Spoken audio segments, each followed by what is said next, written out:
우리 지난 시간에 이어서 예수님께서 기도에 대해서 가르치신 내용들을 살펴보도록 하겠습니다. 오늘 이 말씀은 여러분들이 굉장히 중요한 말씀이 될 것이고 많이 도움이 되리라 생각을 합니다. 저는 그렇게 확신을 합니다. 너무나 귀한 말씀이에요.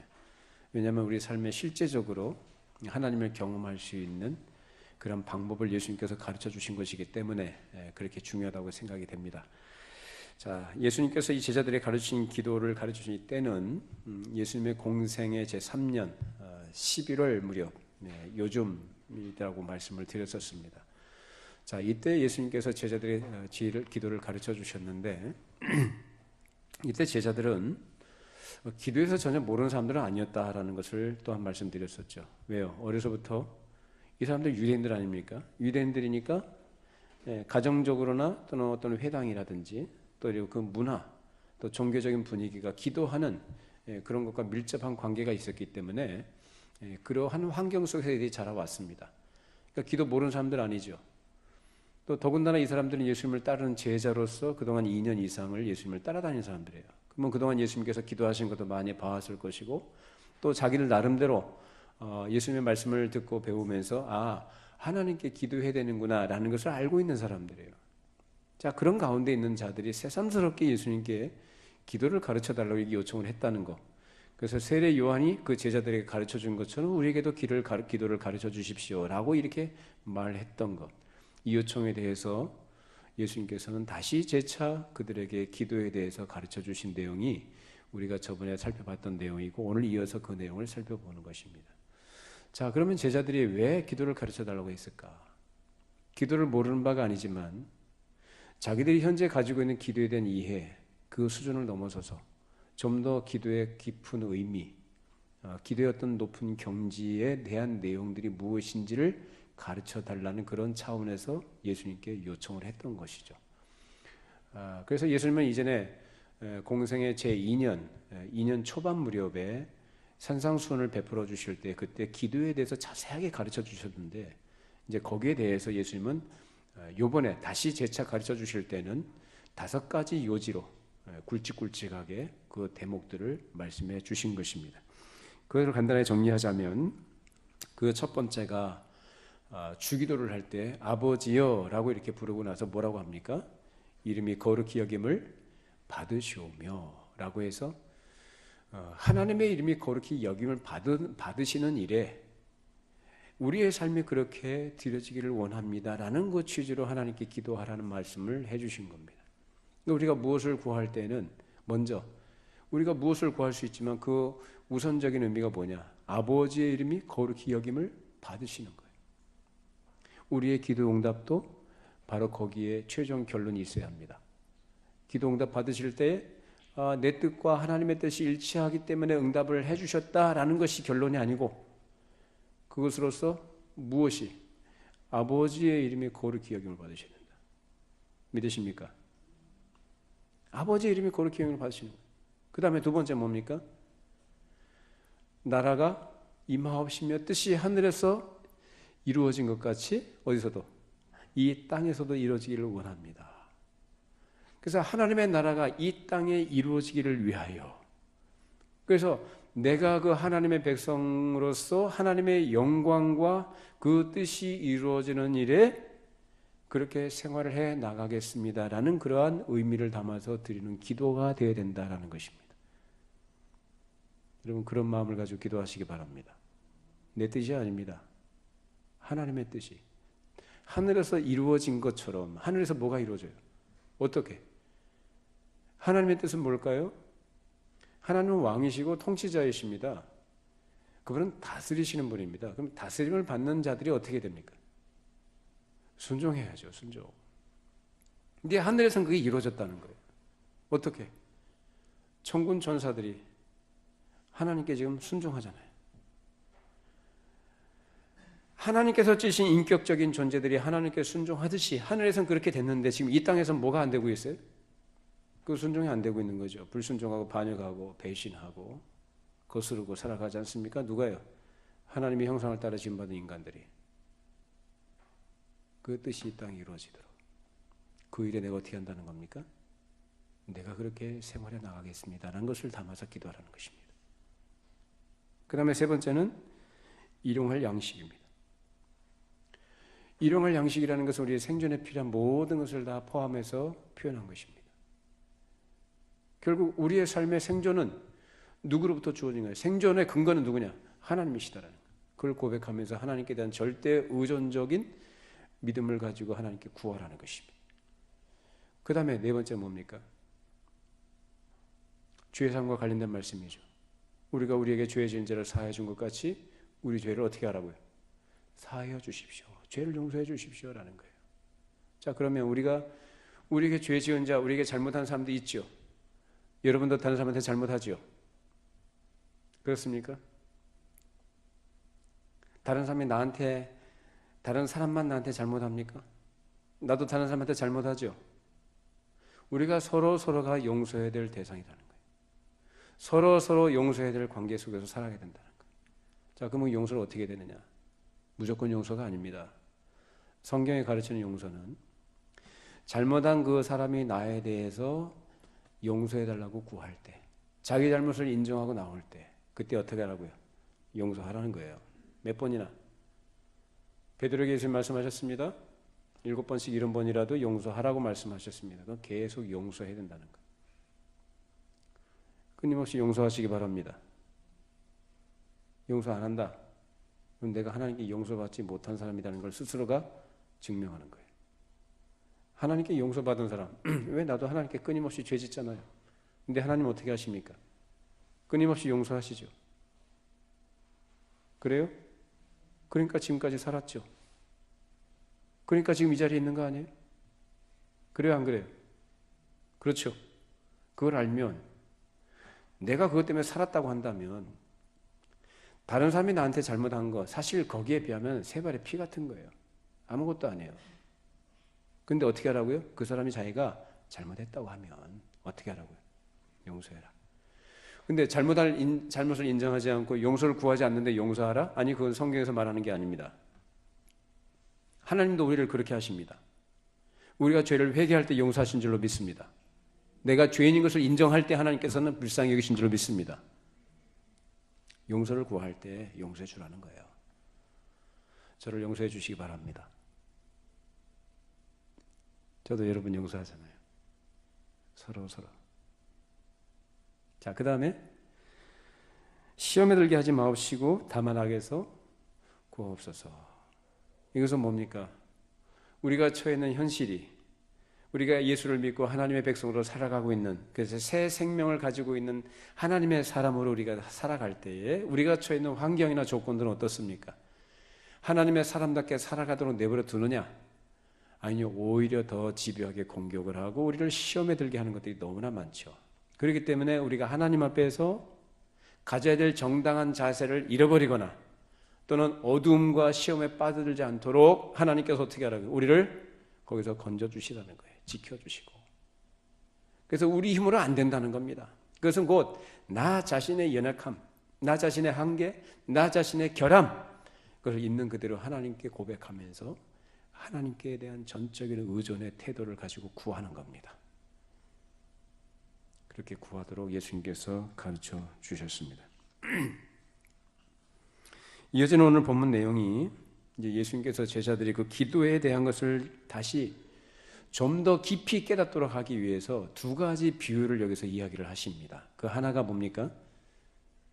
여행 중에 자기를 찾아온 친구에게 먹을 것이 없으니 대접할 것이 없으니까 그 이웃 지인에게 가서 떡을 구하는 내용이고, 또 다른 하나는 뭡니까?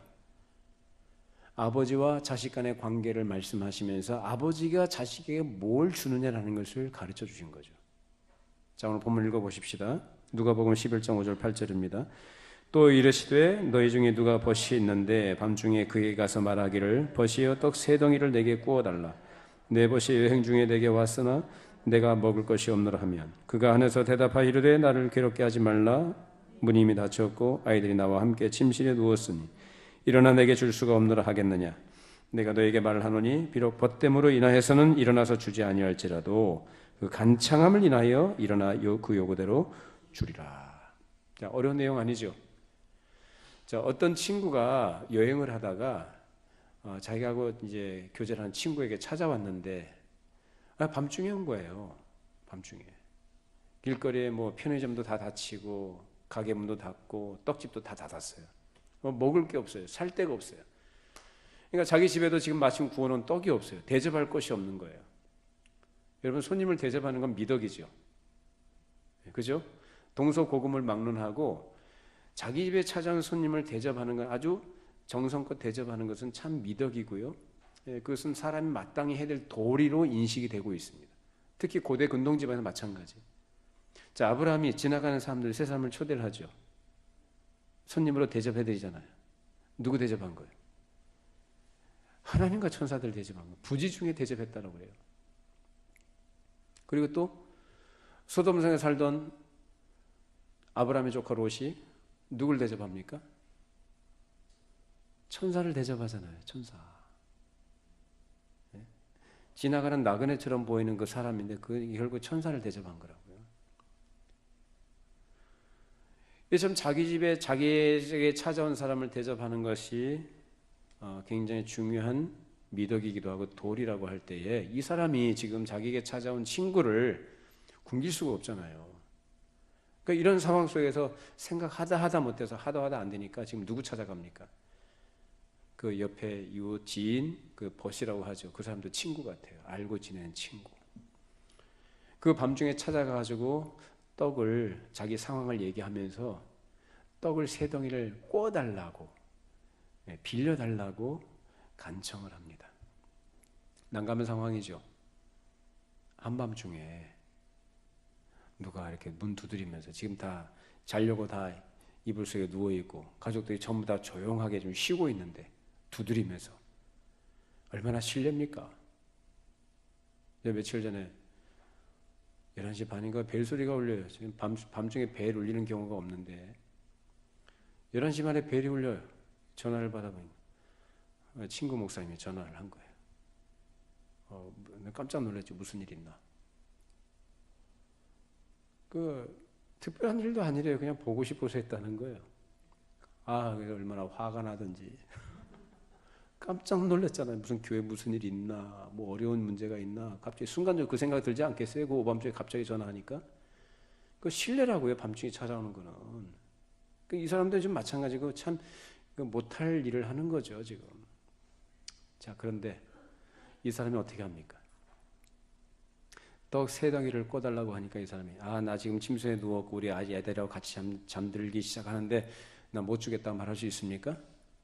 아니요. 벗됨으로 인하여서는 주지 않는데 뭐 때문에 준다고 합니까? 그 간청함을 인하여 준다라고 말씀합니다. 줄 수 있는 그런 상황은 아니에요. 그런 입장도 아니에요. 사실 이 친구 입장에서는 신뢰를 먼저 했기 때문에, 신뢰되는 일을 했기 때문에 잠자리에 들었던 그 친구 입장에서도 나 지금 이런 상황이기 때문에 당신의 요구를 못 들어주겠다라고 거절할 수도 있는 문제예요. 그렇죠? 얼마든지요. 그렇죠? 당연한 거죠. 네. 이제 그런 관계 속에 있다 이 말이에요. 근데 이 사람이 뭐 때문에 떡을 줬다 그래요? 떡 세 덩이를 달라고 했지만, 꿔달라고 했지만 세 덩이만 준 게 아니라 그 요구대로, 필요대로 넉넉히 꿔줬다는 겁니다. 왜요? 간청해서. 간청한다는 건 무슨 얘기냐? 염치불구하고 라는 겁니다.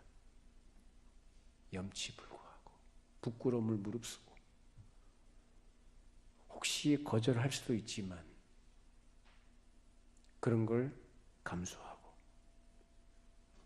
그래서 못 이겨줬다라고 합니다. 이것이 바로 여행 중에 자기를 찾아온 친구에 대한 도리였고, 그 도리를 하기 위해서 그것 때문에 자기가 비판을 받든가 수모를 당하거나 멸시를 당하거나 심지어 거절을 당할 수 있겠지만은 그걸 다 감수하면서 자기 할 도리를 다 했던 것입니다. 이것이 사람이 말하는 의로움입니다. 의를 행하기 위해서 뭘 구한 거예요? 떡을 구한 거죠. 예수님이 말씀하시면서, 야, 사람들도 너희들이 그런 상황 속에서 서로 그렇게 하는데, 사람도 그렇게 하는데 하물며 너희 하늘 아버지께서 구하는 자에게 주시지 않겠느냐라는 거예요. 여러분 하나님께 구하시기 바랍니다. 하나님 구하시면 주셔요. 아, 진짠가? 진짜 주실까? 의심하면은 야고보서에 보면은 의심하는 자는요 받을 걸 생각하지 말래요. 지금 이 사람이 간청했다고 하잖아요. 한번 두드려보고 반응 없으면 그냥 돌아갔어요? 어떻게 했어요? 응답이 있을 때까지 계속 두드렸다는 거예요. 왜? 절실하니까. 꼭 필요하니까. 간곡하게 구하는 거예요. 예수님 지금 그 말씀하시는 거거든요. 한두 번 구하고 마는 게 아니라 그 말이에요. 뭐 주시면 감사하고 아니면 말고. 그건 구하는 자의 태도가 아니죠. 한두 번 말해놓고 이거 하나님의 뜻이 아닌가 봐. 응답이 없으니까. 그런 사람은요 못 받아요. 우리 희망사항을 얘기하는 게 아니라 이건 하나님이신 예수님이 지금 이 땅에 살아가는 그 백성들에게 그 자녀들이 하나님께 어떤 태도를 가지고 구해야 되는가를 좀 가르쳐 주시는 것이고 그것은 우리의 실제라는 것을 얘기해 주시는 겁니다. 여러분 이거 믿음으로 받으시기 바랍니다. 구하는 자에게 뭘 주신다고요? 주신다고 구하는 것을. 자, 누가복음 11장 9절 10절이죠. 내가 또 너희에게 이르노니 구하라 그러면 너희에게 주실 것이요 찾으라 그러면 찾아낼 것이요 문을 두드리라 그러면 너희에게 열릴 것이니 구하는 이마다 받을 것이요 찾는 이는 찾아낼 것이요 두드리는 이에게는 열릴 것이니라. 구하라 찾으라 두드리라. 우리 믿음의 선배들이 늘 강조했던 부분입니다. 구하고 찾고 두드리는 원리라고 그래요. 이것은 사람이 하나님 앞에 무엇을 구할 때 구하는 태도의 적극성을 가르치시는 겁니다. 한두 번 구하고 마는 게 아니라 인내하면서 계속 구하라는 거예요. 그리고 그렇게 구하면서 어떤 두드릴 만한 문이 있으면 두드려보고 나가라 그러면 어떻게 한다고? 그 문이 열릴 것이다라는 거예요. 이렇게 하나님께서 구하는 자에게 주실 때에 그냥 말 몇 마디 하면은 그냥 아무 생각 없이 말 몇 마디 하면 금방 들어주시는 것이 아니라 간절히 구하도록 하시는 것이고 어느 때는 간절히 구한 그 사람이 찾도록 무엇을 갖다가 눈앞에 두시며 또 어떤 때는 문을 두드리도록 두드릴 문을 그 앞에 두기도 하신다는 것입니다. 그러면 그 사람이 그 두드릴 문 앞에 도착하게 되면 그 문을 앞에 두고 있으면 어떻게 됩니까? 그 문 들어가야 되는데 그 문이 닫혀 있단 말이에요. 문이 잠겨 있단 말이에요. 그럼 어떻게 됩니까? 이 문을 들어가야 돼요. 반드시. 들어가야 되는 문이 안 열려요. 닫혀 있어요. 잠겨 있어요. 어떻게 돼요? 두드려야죠. 어떻게 하신다고 그래요? 두드리면 열린다. 뭘 말씀하는지 아시겠죠? 우리가 하나님 앞에서 가져야 될 하나님께 기도하는 자로서 하나님께 무엇을 구하는 자로서 가져야 될 대대 적극성과 발전적인 성격들, 상승적인 부분들을 우리에게 가르쳐 주시는 겁니다. 진정 무엇을 얻기를 사람이 원할 때에는 실제로 부끄러운 거 마다하지 않지 않습니까? 정말 필요한 거 있으면 우리가 직장에서 어떤 일을 할 때든지 어떤 성과를 얻기 위해서든지 어떤 결과를 내가 원하는 필요한 것들을 얻기 위해서는 어떻게 합니까? 자존심 내세웁니까? 자존심 내세우고 이것저것 다 따져가면서 간절한 마음도 없이 되면 좋고 안 되면 그만이야 이런 마음을 가지고 합니까? 그렇게 안 하잖아요. 그렇죠? 좀 간절함이 없다는 건 뭐냐면은 하나님 없이도 난 살 수 있습니다라는 것이기 때문에 간절하지 않은 거예요. 그러니까 뭔가가 믿는 구석이 있기 때문에 기대하는 구석이 있고 의지하는 구석이 있기 때문에 간절하지 않은 거예요. 예를 들면 내가 아직 나이도 있고 내 몸도 건강하고 은행에 잔고도 좀 있고 내가 믿는 어떤 백이 있고 내 인맥이 있으니까 이거 아니면 저거지 이거 아니면 저리 피할 길이 있으니까 나는 그렇게 구할 필요 없어. 거기다가 보너스 주시면 더 감사하고 이런 태도를 가지고 하나님께 구하는 건 하나님 못 오가는 겁니다. 하나님을 핫바지로 하는 거예요. 간절하고 절실하게 구하는 그 태도가 하나님 앞에 상달된다는 것입니다. 그러니까 하나님께 무엇을 구할 때에는 염치불구하고 부끄러움을 무릅쓰고 전진해 나가라는 것입니다. 부끄러움, 내가 이렇게 구해도 될까? 나 평소에 하나님 앞에 이렇게 정말 성경 가르치는 대로 말씀을 순종도 제대로 못하고 엉망으로 살았는데 내가 그래도 구할 수 있을까? 네, 구할 수 있습니다. 구하시기 바랍니다. 그 부분에 대한 자세한 건 좀 뒤에 말씀드릴 거예요. 누구든지 예수 이름으로 구할 수 있습니다.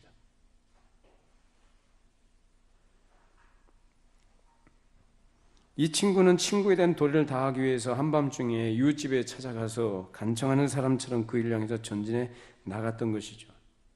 실제로 이 사람이 그렇게 전진해 나갔을 때 그 친구가 또 문을 열어주고 그에게 필요한 것들을 채워줬다는 거예요. 누가 주시느냐? 우리 하나님이 그렇게 주신다라는 걸 가르칩니다. 자, 결국 하나님은 어떤 분이신가? 의를 이루기 위해서 모든 것을 감수하고 나가는 사람에게는 응답해 주시는 하나님이시다. 내 욕심을 구하라고 하지 않아요. 지금 이 사람이 한밤중에 그 이웃에게 찾아가가지고 떡을 구하는 것은, 간청했던 것은 무엇 때문에 구한 겁니까? 자기 욕심 채우기 위해서 구한 거예요? 아니죠. 무엇 때문에 구한 거예요? 자기를 찾아온 친구에 대한 도리, 마땅히 해야 될 것들을 하기 위해서 자기의 절실한 필요, 그 상황 하에서 자기가 안 되니까 자기가 할 수 있는 것을 지금 옆에 사람에게 좀 도움을 구하는 거거든요. 우리가 하나님께 무엇을 구할 때도 이러한 원리가 그대로 적용이 됩니다. 성경 어디에도 너희가 원하는 것으로 표현된 욕심을 구하라고 하지 않아요. 정당한 것을 구하라고 합니다. 정당한 것, 의를 위한 것, 그것을 간절히 구하라고 합니다. 반드시 이루어 주신다는 거예요. 그리고 그 다음에 하신 비유가 아버지가 자식에게 어떤 아버지냐라는 이야기를 하신 것이 오늘 보면 누가복음 11장 11절 13절입니다. 같이 읽습니다. 너희 중에 아버지 된 자로서 누가 아들이 생선을 달라 하는데 생선 대신에 뱀을 주며 알을 달라 하는데 정갈을 주겠느냐? 너희가 악할지라도 좋은 것을 자식에게 줄 줄 알거든 하물며 너희 하늘 아버지께서 구하는 자에게 성령을 주시지 않겠느냐 하시니라. 어떤 아버지가 아들이 생선 먹고 싶다 하니까 뱀을 갖다 주는 사람이 있고, 알을 먹고 싶은데 정갈을 줄 사람이 있겠느냐라는 거예요. 너희가 악한 자라도, 여기 보면 부모들은 다 악해요. 그죠? 근데 자식한테는 뭘 주기를 좋아해요? 사람은 악한데 자기 자식에게만큼은 뭘 주기를 좋아해요? 좋은 걸 주기를 원하는 것이 부모 마음 아니냐라는 거예요. 근데 그런 마음을 주신 분, 그런 마음을, 그러니까 자기 자식에게 좋은 것을, 악한 사람이라도 강도라도 살인자라도 자기 자식에게만큼은 좋은 걸 주고 싶어하는 것이 그 아버지의, 부모의 마음이라고 한다면 그런 마음을 창조하신 분은 누구냐? 하나님만이냐라는 거예요. 믿습니까? 악한 자들도 자식한테는 좋은 거 주고 싶어하는 것을, 그런 마음을 주신 분은 하나님이라 그 말이에요. 그 마음을 창조하신, 그 마음의 근원이 되신 그 하나님께 나아가라는 것입니다. 하나님은 어떤 분이냐? 너희처럼 악한 자냐? 하나님이. 어떤 분이 하나님은? 선하신 줄로 믿습니다. 완전하신 줄로 믿습니다. 은혜와 긍휼과 자비가 풍성하신 하나님이신 줄로 믿습니다. 더하면 더했지 덜 주시는 분이 아니다 그 말이에요. 주시되 풍성하게 주신다. 이렇게 사람이 기도를 할 때 하나님을 어떻게 생각하느냐 하는 중요한 문제를 제자들에게 가르쳐 주셨습니다. 우리가 하나님께 기도할 때에도 우리가 하나님께 무엇을 구하는 위치와 처지에 있는 사람으로서 가지고 있어야 될 하나님에 대한 인식이 어떠해야 되는가? 여러분은 어떠십니까? 여러분은 하나님에 대해서 어떤 인식을 갖고 계십니까? 여러분은 하나님께 기도하십니까? 기도하세요? 기도하시면 기도를 들으시는 하나님이신 줄로 믿으십니까? 기도를 하면 기도를 해도 잘 안 들으시는 하나님을 인식하고 계십니까? 근데 기도를 하면 잘 들으시는 하나님으로 생각을 한다고 하지만은 잘 안 들으신다고 생각을 해요. 실제로. 그래서인지 응답도 없는 것이고 그래서인지 더 기도 안 해요. 기도 응답 받는 건 참 어려운 것이라고 생각하는지도 모르겠어요. 근데 그런 것이 오늘날의 사람들의 생각뿐만 아니라 성경에도 그런 사람들의 이야기가 기록이 되어 있어요. 특히 구약의 이스라엘 백성들 시대에도 그런 생각들이 팽배했습니다. 그런 그들에게 이사야 선지자가 얘기를 합니다. 자, 이사야 50장 2절 읽어보십시다. 내게 와서도 사람이 없었으며 내가 불러도 대답하는 자가 없었으면 어찌 됨이냐. 내 손이 어찌 짧아 구속하지 못하겠느냐. 내가 어찌 건질 능력이 없겠느냐. 보라, 내가 꾸짖어 바다를 마르게 하며 강들을 사막이 되게 하며 물이 없어졌으므로 그 물고기들이 악취를 내며 가라하여 죽으리라. 내가 와서도 사람이 없었으면 내가 불러도 대답하는 자가 없었다. 이거 뭐냐? 기도하는 사람이 있다 없다? 없다는 거예요. 내가 이렇게 능력이 없는 줄로 아느냐라는 거예요. 자, 이어서 59장 1절 2절이죠. 여호와의 손이 짧아 구원하지 못하심도 아니요 귀가 둔하여 듣지 못하심도 아니라 오직 너희 죄악이 너희와 너희 하나님 사이를 갈라놓았고 너희 죄가 그의 얼굴을 가리어서 너희에게서 듣지 않으시게 함이니라. 앞서 말씀드린 것, 우리가 하나님께 구할 수 있고 구해야 되고 구하는 걸 하나님께서 들어주신다고 말씀드렸습니다. 자, 그런데 어떤 사람들은 그렇게 기도를 해도 하나님께서 듣지 않으시는 것처럼 생각을 하고 그러니까 또 더 기도하지 않고 기도하니까 더더군다나 하나님의 살아계신지 안 계신지도 이제 희미해지는 거예요.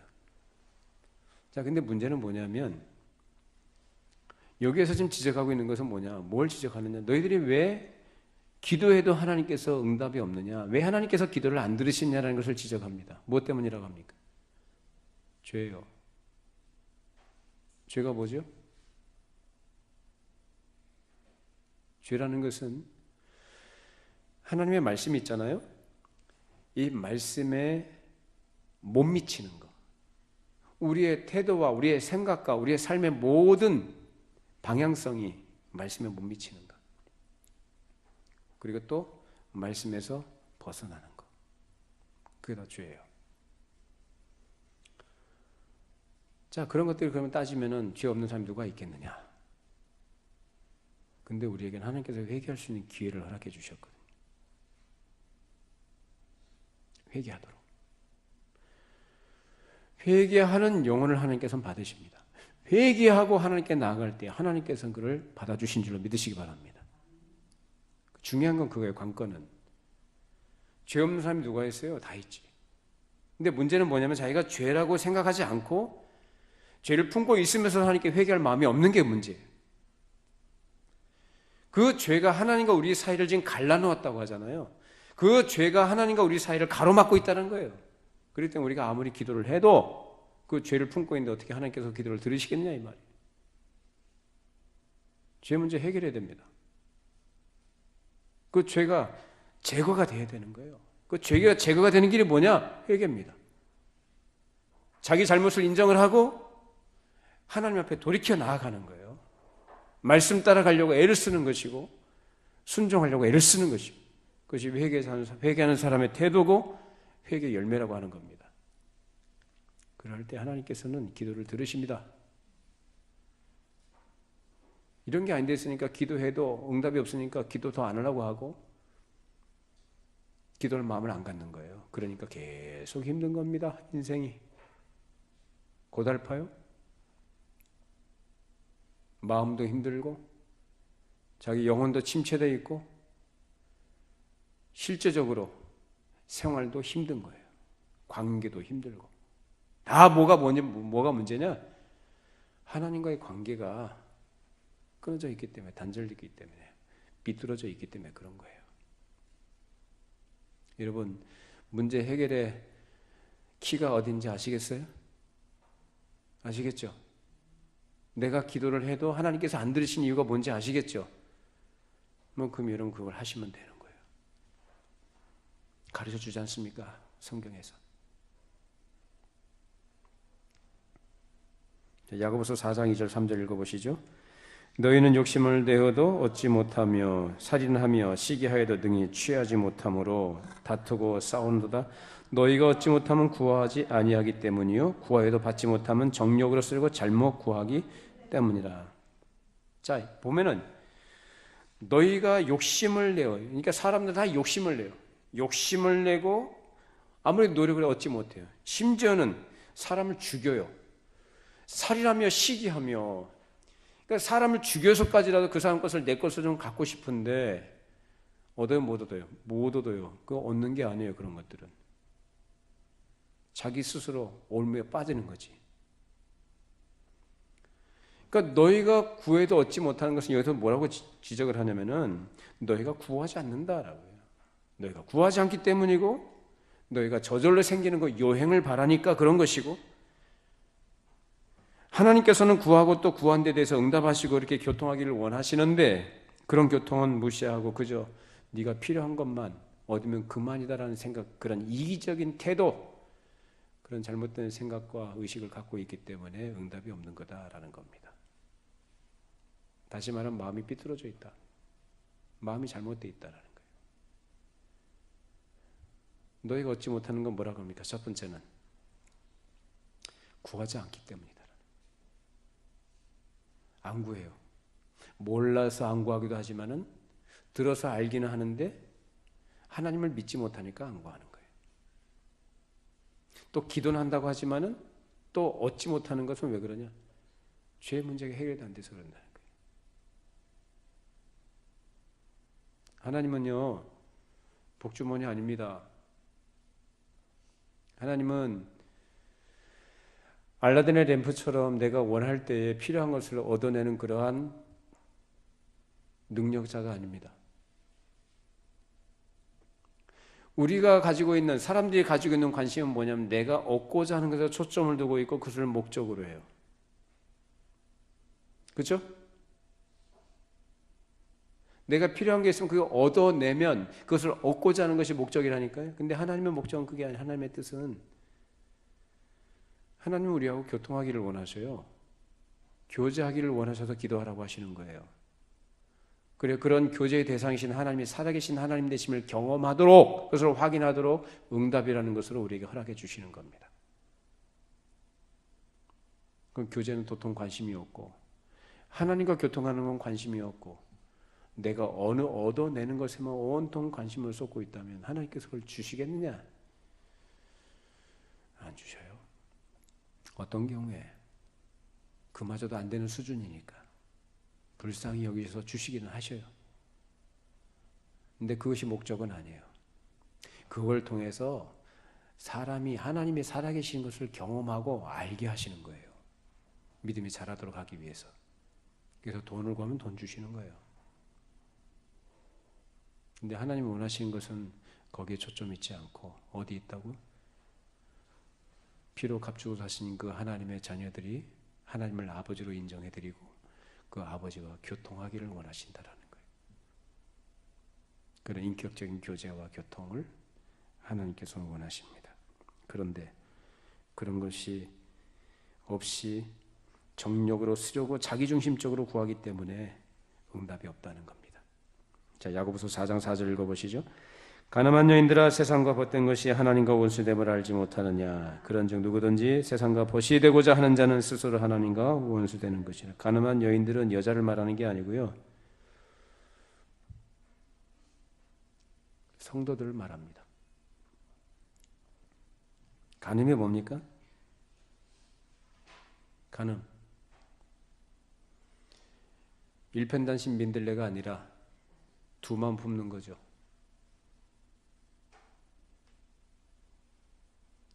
하나님도 좋고 세상도 좋고, 세상에 한 발 걸치고 하나님 나라를 한 발 걸치고 살아갈 수 있다고 생각하는 것이고, 그래서 성도들이 가지고 있는 로망, 그 꿈, 원대한 비전은 뭡니까? 이 세상에서 내 욕심껏 정력을 위해서 즐겁게 즐기고 살다가 나중에 죽어서도 천국 가는 거. 그러시면 안 된다는 거죠. 그러니까 정력을 쓰려고 그렇게 구하면 안 된다는 거예요. 잘못 구하는 것이다. 그것이 뭐냐? 즉 세상에 속한 것이 너무나 좋게 보이는 거예요. 좋아 보이고 그것을 원하고 또 그것을 이루고 싶고 그것이 전부인 것처럼 보이고 또 그것이 안 되니까 마음이 상하고 염려가 막 그에게 엄습해 오는 거예요. 그래서 그런 것을 얻기 위해서 계속 염려하는 거예요. 염려. 계산하고 염려하면서. 그걸 뭐라고 하느냐? 하나님과 원수되는 거라고 그래요. 하나님과 원수되는 거래요. 가늠한 여인들아, 말씀하지 않습니까? 세상과 벗된 것이에요. 세상에 속한 것이 그렇게 좋아 보이고 그걸 부러워하고 그걸 이루기 위해서 염려하는 이런 것들이. 사람은 누구나 그 속에요. 이생에 염려라는 것이 있어요. 그리고 그걸 정당화하면서 염려하는 것 자체를 전혀 문제시하지 않고 오히려 그것을 당연한 것으로 여깁니다. 그런데 예수님은 그 염려라는 것이 사람의 목을 졸라대고 사람의 숨통을 졸라서 그 속에 진리가 들어가지 못하도록 막아내는 것이라고 말씀하십니다. 누가복음 8장 14절 말씀입니다. 가시의 떨기에 떨어졌다는 것은 말씀을 들은 자이나 지내는 중 이생의 염려와 재물과 향락의 기운이 막혀 온전히 결실하지 못하는 자. 자, 잘 아는 씨 뿌리는 비유죠. 가시 떨기에 떨어진 씨, 그것이 제대로 자라지 못해요. 기운이 막혀가지고. 무엇 때문에? 가시에. 그 가시가 뭐죠? 이생의 염려, 또 뭐라고 합니까?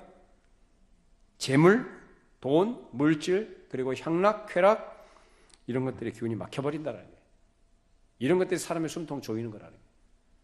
사람을 속이면서 그것을 만족을 얻을 것이라고 속이고 그것에 집착하게 속이고 그것을 쫓아가도록 사람들의 마음을 유혹한다는 거예요. 염려하고. 그런 사람들은 말씀을 들을 땐 기쁘게 받는 것 같은데 제대로 잘하질 않아요. 기운이 막혀가지고 제대로 결실을 못해요. 그 인생이. 여러분 이런 거 다 내려놓으시기 바랍니다. 우리가 가르쳐주잖아요. 지금 우리 답을 보여주잖아요. 답을. 문제의 원인이 뭔지 가르쳐주고 답을 가르쳐주잖아요. 모든 염려 하나님께 맡겨버리기 바랍니다. 염려가 없을 수 없어요. 저도 염려거리가 있는데 왜 없겠어요. 근데 그 염려 다 맡겨버려요. 너희가 염려함으로 그 키를 한 잔이나 더 할 수 있느냐? 이런 말씀하시지 않습니까? 염려하면서 그 키를 한 잔이나 더 할 수 있느냐? 그 생명을 조금이나 연장할 수 있느냐? 이 말이에요. 그것도 못하면서 왜 염려하느냐라는 거예요. 근데 하나님은 그거 아무것도 아닌데 그거는. 여러분 하나님을 정말로 신실하게 신뢰하시고 하나님을 의지하시고 하나님을 믿으십니까? 다 맡겨버리라니까요. 안 맡기면 어떻게 할 건데? 계속 염려 속에 살아갈 거예요? 사람들은요, 세상에서 염려하고 살아가는 것이 너무나 당연한 것이기 때문에 그 염려 없이 염려하지 않고 살아가는 사람을 보면 이상한 사람 취급해요. 저 사람 정신 나간 거 아닌가? 저 사람이 정상이냐? 이렇게 얘기를 하죠. 왜? 그 사람들은 그게 너무나 당연한 거니까.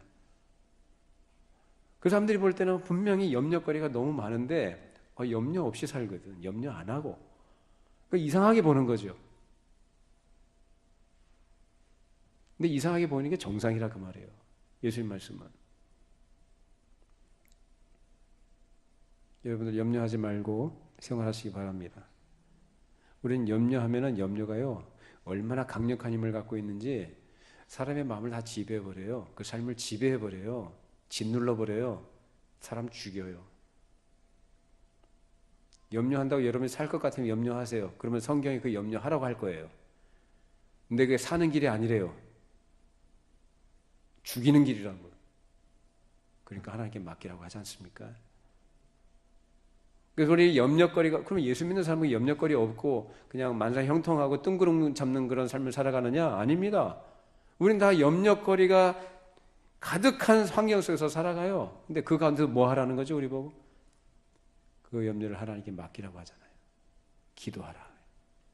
믿으십니까? 기도하라니까요. 하나님이 여러분을 권고하십니다. 여러분을 책임지신다는 거예요. 그걸 예수님께서 가르쳐 주신 거예요. 자, 마태복음 6장 33절 읽어보시죠. 그런즉 너희는 먼저 그의 나라와 그의 의를 구하라. 그리하면 이 모든 것을 너에게 더하시리라. 무엇을 먹을까, 무엇을 마실까, 무엇을 입을까 염려하지 말라라는 거예요. 그건 다 이방인들이 구하는 것이다. 즉 세상 사람들, 하나님 없이 살아가는 사람들이 구하는 것이요, 그 염려에 짓눌려 살아가는 그들의 삶의 모습이다. 너희들은 뭐라고 합니까? 먼저 그의 나라와 그의 의를 구하라 라는 겁니다. 그리하면 이 모든 것을 너에게 더하시리라. 그의 나라와 의를 구한다는 것이 뭘까요? 여러 가지로 말할 수 있습니다만은 쉽게 얘기하자면 하나님의 뜻을 따라서 살아가는 삶을 얘기합니다. 그런 가운데서 우리에게 필요한 것들을 하나님께서 주신다고 약속해 주셨습니다. 그것이 주기도문 가운데서 오늘날 우리에게 일용할 양식을 주옵시고 라고 가르쳐 주신 거예요. 이것은 오늘 하루의 양식뿐 아니라 오는 날, 다음 날 그에 필요한 양식을 주시라는 그런 간구라는 것입니다. 오늘 하루에 필요한 것도 하나님께서 주신다고 한다면 내일, 다음 날에 필요한 것도, 오늘날에 대한 것, 오늘날에 필요한 것들, 오늘날에 우리가 살아가는 데 필요한 것들, 생전에 필요한 것들 하나님이 다 주신다는 것을 구하는 것입니다. 하나님은 우리의 삶의 근원이십니다. 우린 그 하나님이 주신 곳으로 살아가는 사람들이에요. 지금까지 지내는 것 하나님의 은혜요. 지금까지 지켜주시고 은혜 주신 하나님께서 앞으로도 우리를 그 은혜로 인도하시고 책임져 주실 줄로 믿습니다. 그것이 성경이 약속하는 거 아닙니까?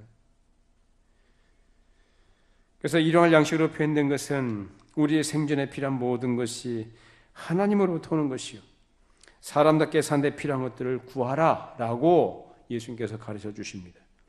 그래서 젊었을 때는 열심히 돈도 벌고요, 건강을 주셨을 때는 힘써 일해서 미래를 준비하는 지혜도 필요한 것입니다. 인생을 인간답게 사는 데 필요한 양식을 구하는 것이요, 그것은 밥뿐만 아니라 우리 의식주와 더불어서 삶의 지혜와 지식까지 모든 것이 다 포함이 됩니다. 여러분, 내일을 잘 준비하시기 바랍니다. 그것도 하나님께 지혜를 구하시라고요. 그게 뭐냐? 일용할 양식에 포함된 겁니다. 그냥 누워서 입 벌리고 있다고 하나님께서 다 뭐 알아서 하시겠지, 그게 아니라 우리에게 삶의 이 땅에서 살아가는 데 필요한 원리를 따라서 살아가도록 하셨다, 그 말이에요.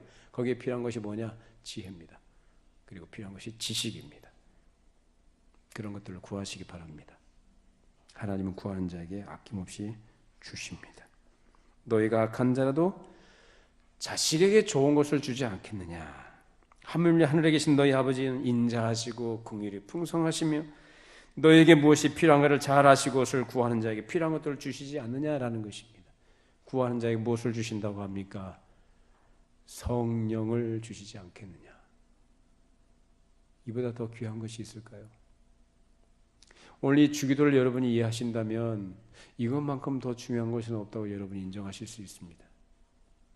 그런데 주기도를 자기중심적으로 해석하고 이해하는 사람들은 성령보다는 물질이 더 일용할 양식으로 표현된 내 생존에 필요한 것이 더 중요하지 않겠느냐, 이렇게 이해할 겁니다.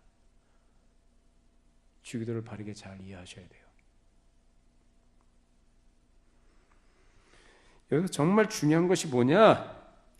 사람이 떡으로만 사는 게 아니다라는 거예요. 떡도 필요하지만 무엇으로 삽니까? 하나님의 말씀으로 산다라고 말씀하셨어요. 따라서 사람이 참으로 하나님 나라 백성답게 살아가기 위해서는 성령님께서 너희들을 주장하시고 인도하시며 그런 인도를 따르는 생활을 해야 한다는 말씀입니다. 성령을 따라 살아가시기를 바랍니다. 성령을 따라 행하시기를 바랍니다. 그러면 나머지는 다 하나님이 알아서 하십니다. 그 약속입니다. 먼저 그 나라 일을 구하는 것, 하나님의 뜻을 따라 살아가는 건 누가? 하나님의 백성이. 자기 생각과 욕심을 따라가는 게 아니라 성령을 따라가는 거예요. 나머지는 하나님이 다 알아서 하신다. 바로 우리에게 기도를 가르쳐주신 목적이 여기 있습니다. 하나님 나라 백성답게 산다는 게 무엇인가? 그 백성답게 사는데 필요한 것들을 구하라는 말씀이었습니다. 그래서 이 세상 사람들 가운데서 하나님의 백성됨이 무엇인지를 증명하도록 하신다는 겁니다. 그렇습니다. 우리는 내 힘과 내 계획과 내 뜻을 따라 내 욕심을 따라 살아가는 사람이 아니라 우리는 하나님을 아버지라 부르는 그 백성으로, 그 자녀로 이 세상 가운데 사람들 가운데서 살아갑니다. 우리가 무엇으로 사는 사람인가를 드러내라는 것입니다. 무엇으로 삽니까? 떡으로만 삽니까? 성령으로 사는 줄로 믿습니다. 말씀을 따라가는 줄로 믿습니다. 이처럼 성령님의 역사를 구하고 그것을 원하고 그렇게 되기 위해서 주님의 인도를 받고 나아가는 사람에게 아끼지 않고 주신다. 뭘 아끼시겠느냐? 우리 아버지, 좋은 아버지께서, 선하신 아버지께서. 다른 것, 즉 먹고 사는 문제나 생활의 문제나 사업의 문제나 직장의 문제나 가정의 문제와 그리고 이 사회나 우리가 처해 있는 그 어떤 문제들이 더 이상 문제가 되지 않는다는 말씀입니다. 그보다 더 크고 중요한 것, 그것을 하나님께서 우리에게 다 주신다는 약속의 말씀인 겁니다. 이 말씀을 오늘 여러분 마음으로 받으시고 마음에 잘 새겨두시고 이해하시고 깨달으셔서 이 하나님께 주시는 복과 은혜를 풍성히 누리시고 하나님의 백성됨을 드러내시는 믿음의 승자들이 되시기를 바랍니다. 기도하겠습니다. 걸어가신 하나님 아버지, 만복의 근원이신 하나님 앞에 감사와 찬송과 존귀와 영광을 올려드립니다. 주께서 일찍이 제자들에게 가르쳐주신 이 기도를 우리가 살펴보면서 과연 하나님이 우리에게 어떤 하나님 되심을 가르쳐 주시는지 잘 깨닫게 하셔서 그 하나님께 우리가 믿음으로 또 순전한 마음과 정결한 마음으로 구할 것을 마땅히 구하게 하시고 부지런히 구하게 하시고 간청하게 하시고 인내하며 하나님의 은혜와 하나님의 때를 기다리는 종들이 되게 하여 주시옵소서. 하나님께서 우리의 필요한 것들을 때를 따라 공급해 주시고 채워주신다고 약속해 주셨습니다. 너희는 먼저 그 나라의 의를 구하라고 하셨습니다. 주여, 성령을 우리에게 부어주시고 성령으로 감화하여 주시고 충만하게 역사하여 주셔서 성령을 따라 생활하는 우리 성도들이 다 되게 하여 주시옵소서. 그러한 가운데 실제로 하나님께서 우리에게 필요한 것들을 아울러 덤으로 풍성하게 채워주시고 허락하시는 하나님 되심을 경험하는 그런 복을 우리 성도들이 누릴 수 있도록 역사하여 주시옵소서. 예수님의 이름으로 기도하옵나이다. 아멘.